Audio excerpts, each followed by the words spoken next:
welcome back to a new video to the channel. And this is going to be the start of a brand new series, a series I'm calling Journey to PVM.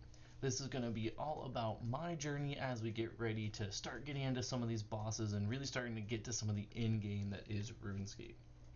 So this is something I've been really excited to do ever since I got back into the game, and I thought, man, how do you do this? You know, there's a lot of videos out there of how to do it when you have all this equipment and everything. I don't really know what I'm doing, so we're going to go through the journey and kind of fumble through it together a little bit.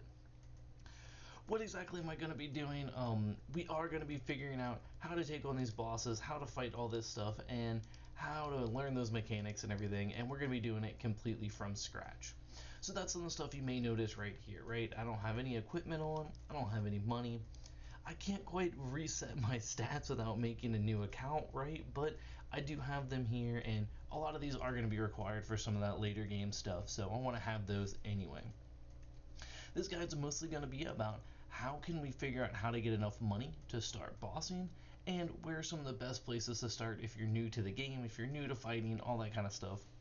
I just want to show a little bit about what I have done in the game, and it's not much. I'm just going to go to some of these bosses, right? What you're going to see is I don't have any Barrows kills, I don't have any like Chaos Elemental, Dagonoth Kings.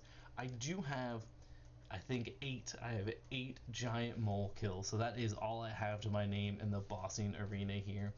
Just to show you that I'm really not starting with much of anything. I don't have any super big stuff going on. We're going to get it all as part of this journey.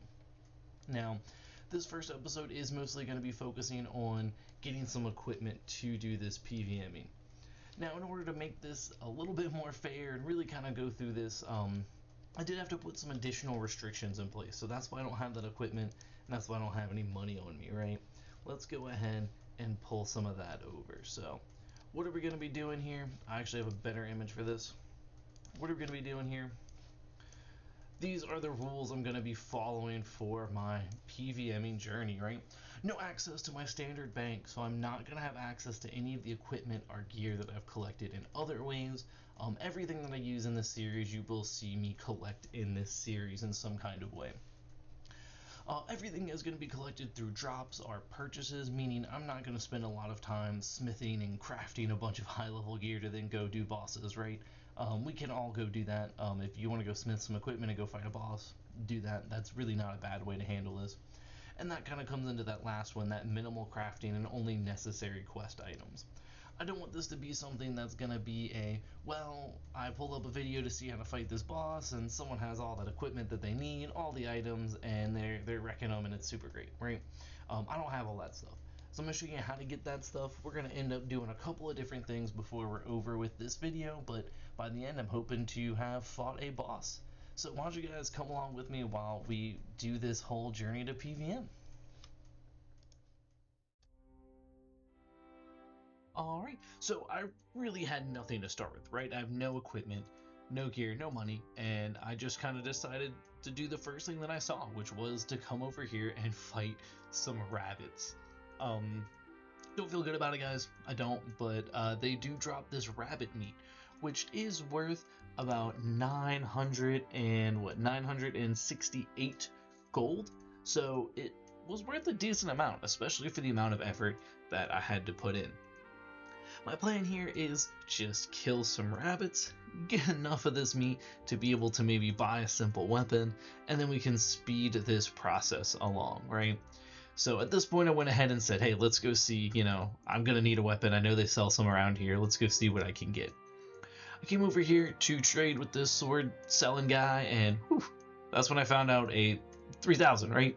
So I would need to sell, like over 30 of these rabbits or something to get the first sword that I could find to start really going through this. It was at this point that I kind of decided, well, maybe I got to think about this, right?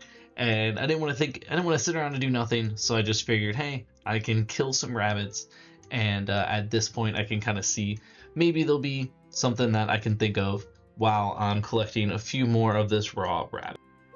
So I was sitting here killing rabbits. I was really just at this point kind of collecting an inventory full of them. I figured while I'm kind of brainstorming, there's no point in wasting time and money that could be rabbit, right? When something interesting kind of happened. This was something that I did not expect to have happen. I totally forgot that it even happens at all. But while I was killing these rabbits, one actually jumps into my inventory. So this must be the way to collect rabbits for that player-owned farm. And that was kind of surprised. I was kind of shocked by it. It even took me a second, right? I didn't know how much it was or what it was going to be. I do eventually go ahead and check it here and realize this is 3,000 coins, right? So one of these rabbits is worth quite a few of these raw rabbits, and that did make this something that was worth it. At this point, I kind of figure I have a little bit of a plan. I can collect up these rabbits, maybe get a couple more of these unchecked rabbits from them, and sell those on the exchange. So after another trip or two filling out my inventory with this rabbit, I do decide I've been doing this long enough, it's time to go ahead and make some moves. So I do run back to the bank here, deposit everything I got, and I do make another trip down to the crafting section of Berthorpe Taverley, making sure that there's not anything else that they might have for me out here. And with that, it is off to Varric. So looking at the prices of all the stuff, that is the grand exchange prices, right? So I do go ahead and decide for the, story of it, I guess, we're going to go ahead and walk over to Varric. Now, this is going to give me a chance to talk a little bit more about this PVM stuff, because there is a part that I forgot to show you guys. I say forgot, actually just wasn't quite working at the start of the video, so I thought it'd be better not to put it in there. But what I do have in the background is something I'm calling my PVM log. This is a kind of Google sheet that I have up on the screen now, and it is going to allow me to track everything that I'm keeping for this particular journey separately from my other stuff in my bank. This makes it kind of nice because I, again, couldn't start a new character and do everything, so this just lets me track that kind of stuff and gives me the opportunity to kind of continue to do things on the side. So there may be times when I'm talking about values of things, or maybe it seems like I'm just sitting here, it's because I'm punching stuff into there. I did decide here in the Barbarian Village that I got a little thirsty, so I figured I'd stop off and get a beer, and I kind of have maybe a little secret plan with this later, but we'll see. I also search around, make sure there's nothing else too useful. Go ahead, have a drink of that beer, and get back on the road. It is tough running around Galanor out here, guys. And we're on to the last leg of our journey to the Grand Exchange. This is when I'm really gonna be able to start hopefully making some moves on this, right? So the first thing I'm gonna do is run up to the exchange here and get all that stuff. So we have 52 raw rabbits, we have the unchecked rabbits that I needed, that I got as well, and we're gonna put all that up on the exchange. So I was really hoping for a quick sell on this. Unfortunately, that raw rabbit did not sell immediately. Went ahead and put up that beer glass. I have it, why not? See if anybody ends up giving me a little bit of extra gold for that. And thankfully, those checked rabbits, or unchecked rabbits, sell immediately. That's 6,000 gold that I'm able to use to get on to the next step of this. Now, I actually searched a lot of different things. I tried a lot of different stuff. You're going to see I tried to buy this Iron Sword +1, and to be honest, guys, I was also just struggling in the Grand Exchange. I don't know why, but something about the interface was just not working for me. I had so much trouble even putting in the items, trying to get it. Now I can't get the price right. I don't know where my head was at while I was trying to do this, but it was a little bit tough. Eventually, I am able to go ahead and actually get an Iron Sword. So that's going to happen right here. If I can type anything in correctly. Alright, finally, we have enough money for a single Iron Sword. This is going to allow me to up the ante on some farming and hopefully give us a chance to get a few more items. From here, it's off on an adventure again. This time we're headed down to Lumbridge. I am acting as if, I'm grabbing the lodestones on my way for these walks. So afterwards, I won't be doing this running all the time, but right now I thought it was kind of fun and fit the journey.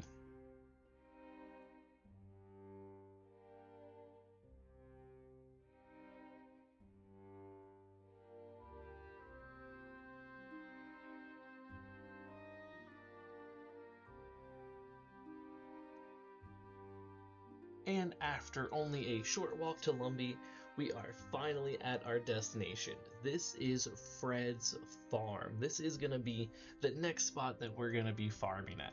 Now you can see there, our raw rabbits did go ahead and sell, so that's going to be useful later. But here's what we're going to do at Fred's farm. This is a nice low-level way to make some money. The first thing you want to do is you want to come in here and kill any chickens that are outside of the farm. Basically, the way this works is the eggs spawn near the chickens drop bones, they drop feathers, they drop raw chicken meat. Those bones aren't worth a whole lot, so I do decide to go ahead and bury them.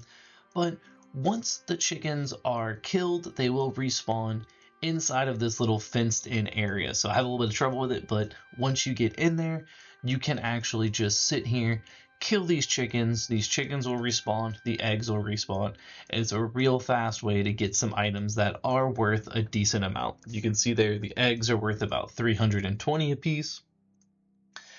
And this is something that's gonna be kind of useful. What we can do here is just spend a couple of laps just collecting all this stuff up together, and we'll be able to farm that up, put it in the bank, and we're gonna head right back to the Grand Exchange. Our goal here is to improve some of our armor, so let's go ahead and get that going.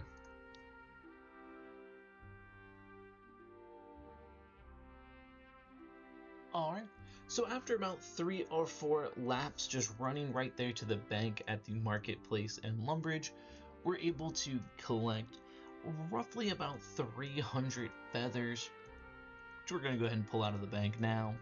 61 raw chicken, which we're going to go ahead and use, and we got about 103 eggs. That's everything that I collected. Again, just picking stuff up. There were some bones in there as well, but I just opted to go ahead and bury those. Alright, from here we're just going to go ahead and teleport back to Varric. We don't have to keep walking around. And we're going to go ahead and see what we can do with the money we got from this out on the Grand Exchange.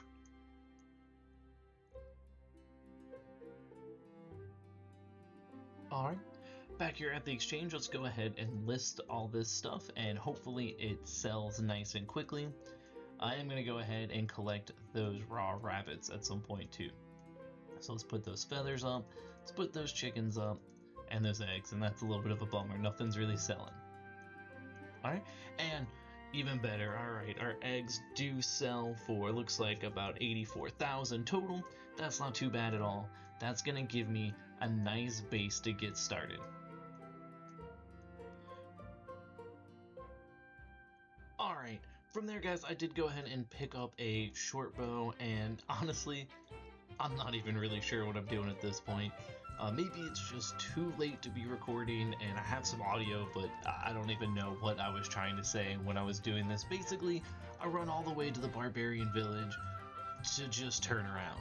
I was definitely headed towards Falador, but I definitely forgot to get something. So from here, I'm going to head back to the Grand Exchange.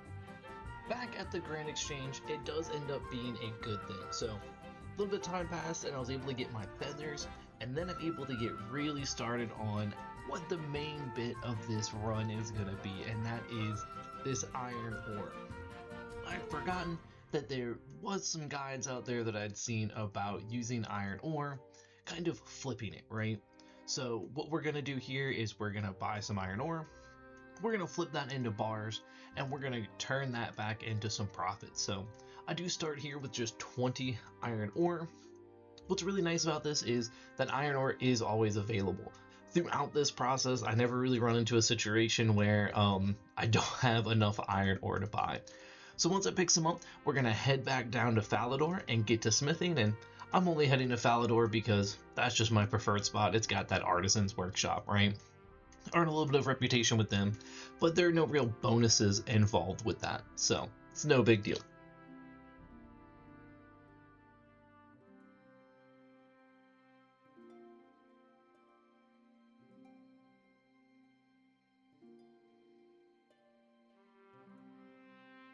Alright, and we're here at the Artisan's Workshop. So like I said, this is just one I chose out of preference, but we're going to go ahead and smith those iron bars. So it is only 10 bars at this point, so I gotta get my numbers right there, but we do go ahead and smith these bars, and honestly it takes like 20 seconds, 30 seconds, something like that. I just want to show this to show you guys that this is where I'm doing it at, and how much profit we're gonna make off of this. So as soon as I get these made, I'm gonna head right back to the Grand Exchange, flip them, and you're gonna see how this exponentially grows pretty quickly. So back at the exchange, we have our 20 bars. Let's go ahead and sell all of those. We got about 12 bars, because we did get 2 extra. That's where the profit for this comes from. And we're back up to about 50,000, just like that. This was kind of the moment that I was like, oh, this has changed some stuff, right? So I really just wanted to try it out. I wanted to see how well is this method gonna work, and boy oh boy did this take off. The next bit is going to be pretty sped up because it is just me running back and forth. I probably spent maybe 2 hours just flipping iron like this, and it was awesome. I honestly had kind of a fun time with it, which I didn't really expect. I thought that this would be a really boring method, but I really did kind of enjoy running back and forth and doing this. So here we are back after several trips. I probably spent about an hour, maybe an hour and a half at this point, just making iron bars. I did get up to the point that I had 100,000 gold here, just from flipping iron ore into bars over and over again. You might see some cannonballs in there. I did have to take a break and do something else, so I was just smithing in the meantime, but none of that is going into my bank here. Just to give you an idea of kind of how that grew, after the first run, I believe I did another one where I had like 47 ore or something. Then it went from there to 90 ore, 109 ore, 145, and then 244. Actually, those are all bars. I went from 90 ore, 45 bars, 122 bars, 145 bars, 189 bars, 244 bars until we got to this point. So that was actually pretty full up for me. And from there, we were finally able to get into the stuff I really wanted to do, which is getting some real gear. Now, between all this, there were a couple mishaps, so I didn't at one point actually smith a bunch of steel bars. Really wasn't accidental. I tried to do it. They just didn't sell for a really long time.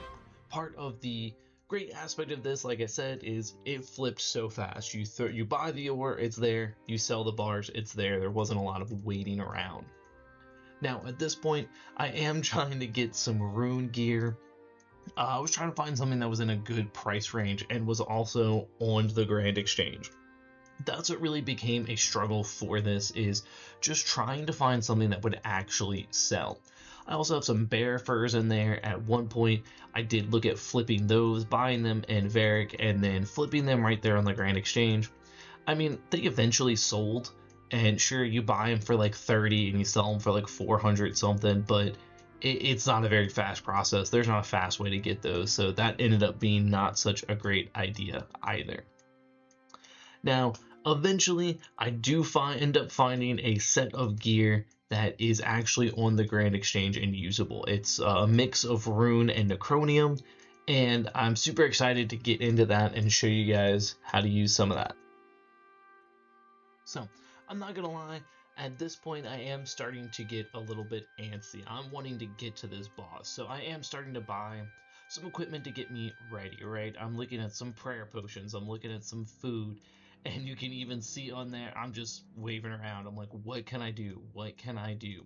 So I put some of this stuff on the Grand Exchange, try to buy some, and then I do go ahead and end up making another round mining or flipping some of this ore. So that is something that I'd recommend if anybody's thinking about doing something like this. If you're flipping a lot, if you're doing something, once you get some money, once you get enough to get what you need, go ahead, put those requests up there in the Grand Exchange, and then keep flipping.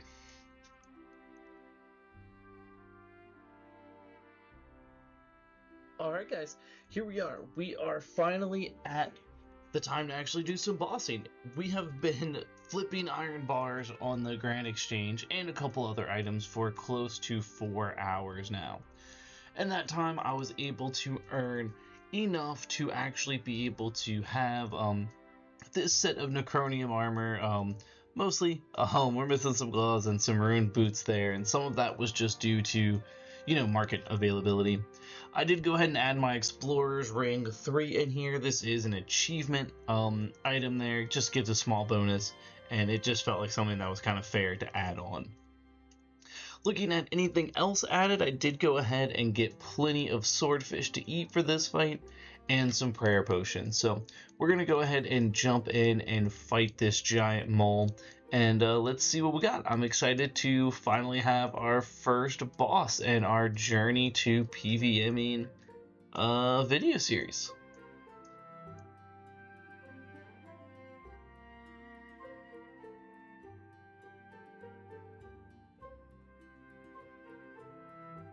So we're just going to go ahead and jump in, right? We'll click on the plant and we'll get started. Now, the giant mole is one of the easier bosses, and I was pretty surprised at how capable this gear made me. I did bring plenty of food and prayer potions, and I did need some of those. I'm not trying to pretend that that stuff wasn't helpful, but this boss was a lot simpler. This is a great boss to go ahead and start with though, right? Already off the bat, we're seeing some mechanics. The giant mole's moving around and we're having to chase it, and that does get a little bit tedious, but it is a good chance to go ahead and fight, right? What I'm going to do is I'm going to show this fight through most of it, talk over it, just let you guys kind of see how this fight goes. And I'll probably end up returning to this boss later to do a little bit more work. There's that second mechanic, right? So now it's going to move across the cave again, and that health bar gives it away. Each of these rooms does have its own effect. So this one, I believe, is going to spawn some little baby moles that we'll have to fight, or normal moles, because there's baby moles everywhere. And right on cue, there we go, right? So I always found these to be some of the most difficult part of this fight. Seems to be when I take the most damage. And of course, I'm getting distracted by all these sweet, sweet bones on the ground. Now, overall though, again, with this gear set, this was a fairly easy fight. I've actually done this in some lower gear and some Orchilium gear, and I did have a much more difficult time. So I think the Necronium was the right way to go, despite the fact that it took me just so much flipping iron to get. In the future, we're going to look at some other money-making opportunities too. I'm going to need a lot more money. Hopefully, we can get just enough to get up to the next set of bosses, because I don't think Giant Mole is going to make too terribly much money. But I do think it's a great place to start, a great place to see some of these mechanics in action, and easy, kind of forgivable place to learn how to do all this stuff. This chamber that we're heading into now, I think, is going to be the one where it's going to drop rocks on me. Or maybe this is the stun one, I'm not sure. No, I think this is rocks. I think it's going to go ahead and drop some rocks in a second. So, yeah, a couple different things you got to be aware of. And then, of course, at the end of this fight, it is going to be the giant mole in the center of the arena, where you'll fight him and all of those mechanics at once. So let's get through at least one run with this mole here and see how we're feeling after that. Ultimately, this does end up being a pretty good run for me. I think we're going to see in just a second a record time for me, which is, to be expected when you go in with a whole new set of gear and everything. But this wasn't too terribly bad, other than just having to keep up with those mechanics and keep fighting. So I know the mole isn't the most fun, and I have also not had fun with the mole in the past, but I did enjoy this just as kind of the cap to this whole adventure. Always make sure you pick up that boss loot. I have done this boss before and just completely forgotten to pick anything up, and that was just terrible. Well, alright guys, there we had it. 2 giant mole kills after a couple hours of flipping iron ore on the Grand Exchange. It's a little bit late, and this feels like a really great spot to kind of stop, so we're gonna go see what we got from this loot. But other than that, I think this was a really great trip, a really great chance to start out this PVMing journey, and I'm excited to see where we go in the future.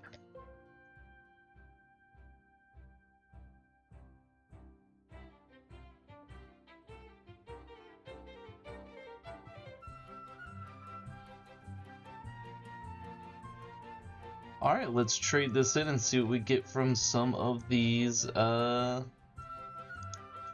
that's not what I'm looking for. And see what we get for some of these, bird nests, right? Yeah, let's trade it all. I just assume this is kind of the best way to do this. I'm honestly not sure. There might be a better way to make some profit off of this. But we're gonna find out.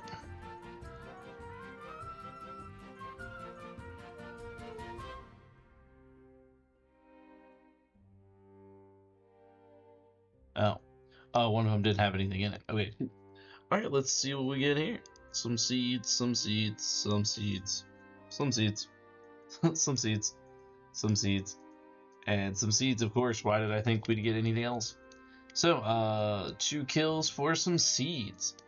Alright, guys, we will be back, and I'll be continuing this PVMing journey. You'll get to see some of the same equipment, some of the same stuff go down. So hopefully there'll be a lot more fighting and a lot less flipping iron ore in the future for this series. Thank you guys for watching, and don't forget to subscribe.